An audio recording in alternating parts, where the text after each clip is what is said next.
Assalamualaikum warahmatullahi wabarakatuh. Saya Farhan dari kelompok 3 sekaligus menjadi perwakilan di kelompok ini.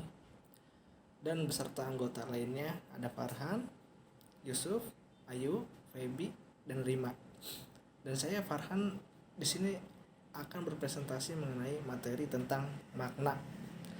Mana kata dalam berbahasa Indonesia merupakan hubungan antara ujaran dengan arti dari sebuah kata. Makna kata juga dapat diartikan sebagai maksud yang terkandung dari sebuah kata, baik itu dalam bentuk kalimat maupun paragraf. Pasalnya, makna kata dalam berbahasa Indonesia tak sebatas yang tertulis dalam Kamus Besar Bahasa Indonesia. Dalam penggunaannya di keseharian, satu kata bisa mempunyai beberapa makna, tergantung pada konteksnya. Jenis-jenis makna kata dan contohnya. Secara umum, makna kata berbagi menjadi beberapa jenis. Berikut jenis-jenis makna kata beserta contohnya, yaitu 1. Makna leksikal. Istilah leksikal berasal dari kata leksikon yang artinya kamus. Makna leksikal diartikan sebagai makna yang terdapat di dalam kamus atau mengikuti tulisan kamus. Contohnya: A. Doa, artinya permohonan atau harapan, permintaan, dan pujian. B. Kursi, artinya tempat duduk, berkaki 4 dan bersandaran. Yang kedua, makna gramatikal. Makna gramatikal merupakan makna kata yang timbul karena proses tata bahasa Indonesia atau gramatika. Misalnya, proses afiksasi, reduplikasi, atau komposisi. Contohnya: A. Kata lapang artinya luas atau lebar. Saat kata lapang diletakkan pada kalimat "saya harus berlapang dada dalam menghadapi masalah", makna gramatikal kata lapang berubah menjadi bersabar. 3. Ada makna konotatif. Makna konotatif adalah makna yang mengandung nilai emosi tertentu, sehingga makna tersebut menjadi kiasan yang bisa berisi nilai, sikap sosial, atau perspektif tertentu. Contohnya: A. Mereka berusaha berebut kursi pemilu. Kata kursi bukan berarti alas duduk berkaki 4, namun kursi adalah kiasan dari jabatan. Yang keempat, makna denotatif. Makna denotatif adalah makna yang mengandung arti atau pengertian yang sebenarnya. Makna ini mengacu pada kamus atau literatur lain. Biasanya makna denotatif diterapkan dalam bahasa ilmiah. Contohnya: A. Bunga itu sudah tumbuh di taman. Kata bunga mengandung arti sebenarnya, yakni bagian tumbuhan yang akan menjadi buah dan memiliki kelopak. Yang kelima, makna asosiatif. Makna asosiatif mencakup keseluruhan hubungan makna dengan nalar di luar bahasa. Ia berhubungan dengan masyarakat pemakai bahasa, pribadi memakai bahasa, perasaan pemakai bahasa, nilai-nilai masyarakat pemakai bahasa, dan perkembangan kata sesuai kehendak pemakai bahasa. Makna asosiatif dibagi menjadi beberapa macam, seperti makna kolokatif, makna reflektif, makna stilistik, makna afektif, dan makna interpretif. Berikut ini penjelasannya. A. Makna kolokatif. Makna kolokatif lebih berhubungan dengan penempatan makna dalam frase sebuah bahasa. Kata kaya dan miskin terbatas pada kelompok frase. Yang B ada makna reflektif. Makna reflektif adalah makna yang mengandung satu makna konseptual dengan konseptual yang lain, dan cenderung kepada sesuatu yang bersifat secara sakral, suci atau tabu, terlarang, kurang sopan, atau haram serta diperoleh berdasarkan pengalaman pribadi atau pengalaman sejarah. Yang C, makna stilistika. Makna stilistika adalah makna kata yang digunakan berdasarkan keadaan atau situasi dan lingkungan masyarakat pemakai bahasa itu. Dan yang D, makna afektif. Makna kata ini biasanya dipakai oleh pembicara berdasarkan perasaan yang digunakan dalam berbahasa. Yang E, makna interpretif. Makna interpretif adalah makna yang berhubungan dengan penafsiran dan tanggapan dari pembaca atau pendengar, menulis atau berbicara, membaca atau mendengarkan. Dan yang keenam, makna referensial. Seperti yang kita tahu, kata referensi merujuk pada suatu hal yang menjadi acuan. Karenanya, makna kata referensial berarti makna kata yang menunjukkan referensi atau acuan suatu kata pada kondisi di kenyataan. Sebagai contoh kalimat-kalimat langsung, A, tadi saya bertamu dengan Rifa, kata Budi. Pada Joni pada kalimat tersebut kata saya mengacu pada Budi. Bandingkan dengan kalimat langsung berikut. Yang B, saya ingin sekali bisa berjumpa dan ngobrol dengan Budi, kata Joni. Pada kalimat tersebut kata saya mengacu pada Joni. Yang ketujuh, makna non-referensial. Berkebalikan dengan makna referensial, makna kata non-referensial merupakan kata yang tak mempunyai referensi atau acuan di kondisi nyata. Biasanya, kata-kata ini bisa berupa artikel, partikel, dan kata hubung. Dan yang ke-8, makna kontekstual. Makna kata kontekstual merupakan makna dari sebuah kata yang muncul berdasarkan suatu konteks penggunaannya dalam suatu frasa atau kalimat. Sebagai contoh kata kepala pada frasa kepala desa. Makna kata kepala dalam frasa tersebut akan berbeda dengan makna kata kepala secara leksikal. Dan yang ke-9, makna emotif. Selanjutnya ada pula yang disebut dengan makna kata secara emotif. Secara umum, makna emotif adalah makna dalam kata atau frasa yang berkaitan dengan perasaan.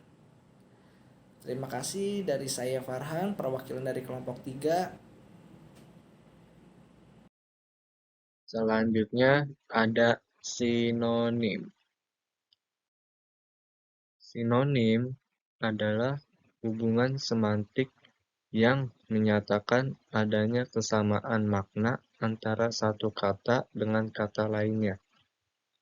Contohnya, kata mati, mampus, tewas, gugur, wafat, mangkat, tutup usia, dan meninggal dunia yang mempunyai makna yang sama.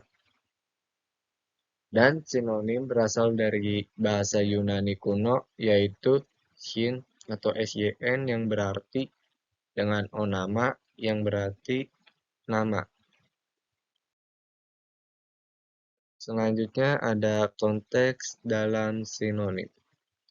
Konteks dalam sinonim merujuk pada situasi atau penggunaan kata-kata sinonim dalam sebuah kalimat atau percakapan. Meskipun sinonim memiliki makna yang serupa, mereka dapat memiliki perbedaan dalam nuansa atau penggunaan yang lebih cocok dalam konteks tertentu. Misalnya, kata kecil dan mungil. Itu adalah sinonim karena keduanya menggambarkan sesuatu yang ukurannya tidak besar, namun dalam konteks tertentu, kata kecil mungkin lebih umum digunakan untuk menggambarkan ukuran benda atau orang yang tidak besar. Sementara kata mungil memiliki nuansa yang lebih menggemaskan atau imut. Selanjutnya, sinonim formalitas atau gaya bahasa. Penggunaan sinonim dapat dipengaruhi oleh tingkat formalitas atau gaya bahasa yang digunakan dalam suatu konteks. Berikut adalah contoh penggunaan sinonim yang berbagai tingkat formalitas atau gaya bahasa. Yang pertama ada formal, mengimplementasikan itu formal versus melaksanakan itu umum. Memperoleh itu formal versus mendapatkan itu umum. Dalam situasi formal seperti pidato, laporan resmi, atau tulisan akademik, penggunaan sinonim yang lebih formal dapat memberikan kesan yang lebih terhormat dan profesional. Kedua, ada netral, mengubah versus merubah, mengurangi versus mengepiskan.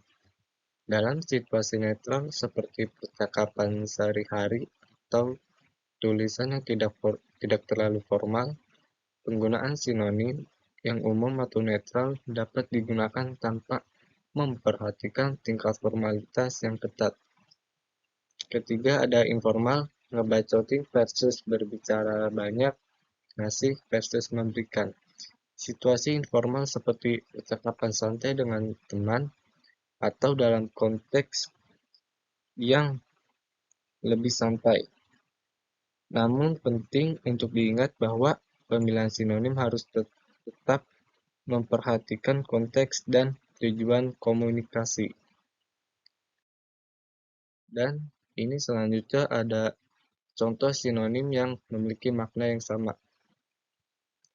Pertama ada terang, cemerlang, cepat, kilat, baik, bagus, tinggi, tinggi, menggantikan, mengisi, menakjubkan, luar biasa, menyenangkan, menikmati, merusak, menghancurkan, berani, pemberani. Semua kata-kata di atas memiliki makna yang serupa, namun mungkin memiliki nuansa atau penggunaan yang sedikit berbeda. Penting untuk memperhatikan konteks agar dapat menggunakan sinonim dengan tepat. Sekian, terima kasih.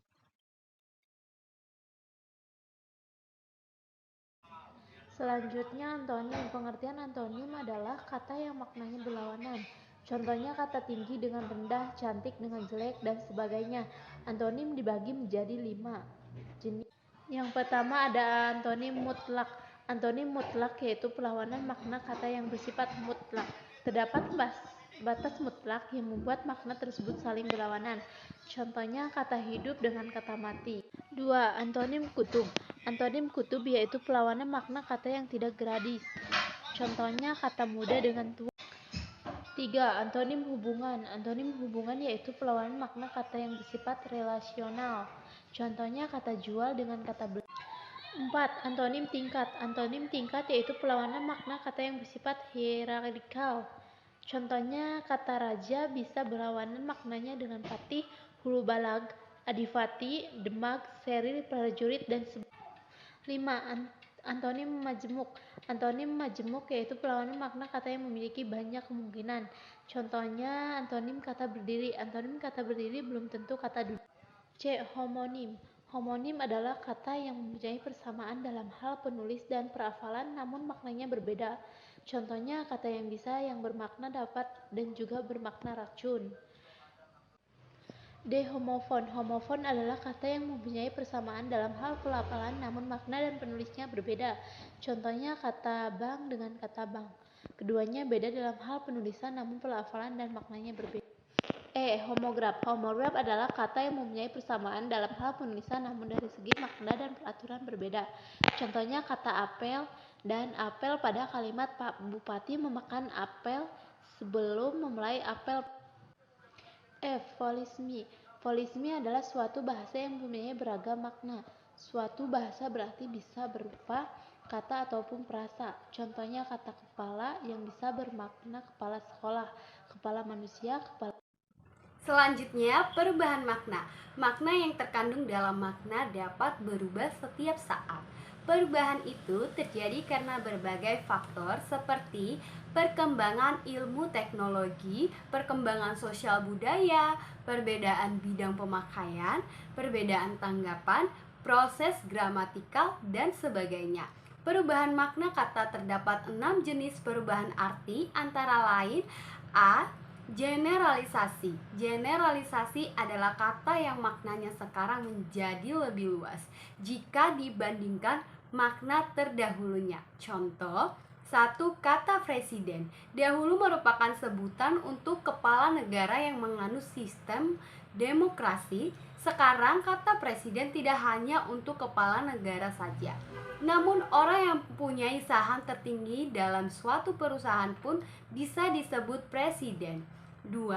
Kata bapak. Dahulu kata bapak hanya ditunjukkan kepada orang tua kandung yang berjenis kelamin laki-laki. Namun, sekarang dapat pula ditunjukkan untuk laki-laki yang usianya lebih tua atau dianggap tua. Selain bapak, umumnya kata ganti untuk hubungan kerabatan juga mengalami perluasan makna atau generalisasi, seperti ibu, kakak, adik, paman, bibi, dan sebagainya. B. Spesialisasi. Spesialisasi adalah kata yang mengalami penyempitan makna. Artinya, makna sekarang lebih sempit dibandingkan sebelumnya. Contoh, satu, kata madrasah. Dahulu merupakan sebutan untuk sekolah. Sekarang, madrasah hanya untuk sekolah Islam yang di bawah naungan Departemen Agama. Contohnya, madrasah ibtidaiyah, madrasah diniyah, madrasah taswiyah, madrasah aliyah, dan sebagainya. 2. Kata sarjana berasal dari kata sarjana. Sarjana merupakan sebutan untuk cendekiawan. Siapapun yang pandai dan bijaksana akan disebut sebagai sarjana. Namun, sekarang kata sarjana ditujukan untuk orang yang sudah menyelesaikan studi strata 1. C. Ameliorasi. Ameliorasi adalah kata yang maknanya mempunyai nilai rasa lebih tinggi. Selain itu, juga lebih santun jika digunakan karena menghargai orang lain. Contohnya, suami, istri, hamil, wanita, dan sebagainya. D. Peorasi. Peorasi adalah kata yang mempunyai nilai rasa lebih tinggi. Kata ini hanya ditunjukkan untuk kalangan tertentu atau ragam bahasa non-formal. Contohnya, laki, bini, bunting, perempuan, dan sebagainya. E. Sinentesia adalah kata yang melibatkan dua penginderaan. Kelompok kata bersifat bisa berupa frasa, klausa, ataupun kalimat. Fungsinya adalah untuk memperindah bahasa itu sendiri. Contohnya, suara pedas. Suara menggunakan indera pendengar, sedangkan pedas menggunakan indera pengecap. 2. Wajahnya enak dilihat. Kata wajah berarti membutuhkan indera penglihatan untuk melihatnya, sedangkan enak menggunakan indera pengecap. F. Asosiasi. Asosiasi adalah kata yang meminjam atau menaut. Istilah lain untuk menyamarkan maknanya. Contoh, satu kata amplop dan kata rokok untuk istilah uap. 2. Kata benalu dan parasit untuk istilah orang yang suka menumpang atau memanfaatkan orang lain. 3. Kata tikus untuk menyebutkan koruptor. Oke, terima kasih. Selanjutnya, definisi. Pengertian definisi. Definisi adalah pernyataan yang menjelaskan makna, ciri, atau sifat suatu konsep, istilah, atau objek. Definisi bertujuan untuk memberikan pemahaman yang tepat dan tidak ambigu tentang sesuatu yang dibahas atau ditulis. Definisi dapat berupa kata, frasa, kalimat, atau paragraf. Jenis definisi. Yang pertama ada definisi nomina. Definisi nomina adalah definisi singkat yang menjelaskan arti suatu istilah dengan menggunakan kata-kata yang sederhana dan mudah dipahami. Definisi nomina dapat dibagi menjadi 3 jenis, yaitu Sinonim, definisi yang menjelaskan arti suatu istilah dengan menggunakan kata lain yang memiliki arti yang sama. Terjemahan, definisi yang menjelaskan arti suatu istilah dengan menggunakan kata atau frasa dari bahasa lain. Etimologi, definisi yang menjelaskan arti suatu istilah berdasarkan asal-usulnya. Contoh definisi nomina, istilah domba. Definisi, hewan peliharaan yang memiliki 4 kaki, bulu, dan ekor atau sinonim. Istilah cinta. Definisi, perasaan yang mendalam kepada seseorang atau sesuatu. Tahu terjemahan, istilah internet. Definisi jaringan komputer yang menghubungkan komputer-komputer di seluruh dunia. Tahu etimologi. Yang kedua ada definisi formal. Definisi formal adalah definisi yang menjelaskan arti suatu istilah secara lengkap dan terperinci. Definisi formal terdiri dari 3 unsur, yaitu kelas, kelompok atau kategori yang lebih besar dari istilah yang didefinisikan, genus, ciri-ciri umum yang dimiliki oleh kelas, pembeda, ciri-ciri khusus yang membedakan istilah yang didefinisikan dari anggota-anggota kelas yang lain. Contoh definisi formal, istilah manusia. Definisi makhluk hidup yang berakal, kelas, makhluk hidup, genus hidup, pembeda berakal. Yang ketiga ada definisi luas. Definisi luas adalah definisi yang mencakup seluruh aspek penting dari suatu istilah, termasuk definisi nomina dan formal. Contoh definisi formal luas, istilah rumah. Definisi bangunan yang digunakan untuk tempat tinggal manusia. Penjelasan, rumah adalah bangunan yang digunakan untuk tempat tinggal manusia. Rumah dapat berupa rumah tinggal, rumah sakit, hotel, dan lain-lain. Penyusunan definisi yang tepat. Untuk menyusun definisi yang tepat, perlu diperhatikan hal-hal berikut. Penyusunan definisi. Yang pertama ada, pastikan definisi tersebut benar dan akurat.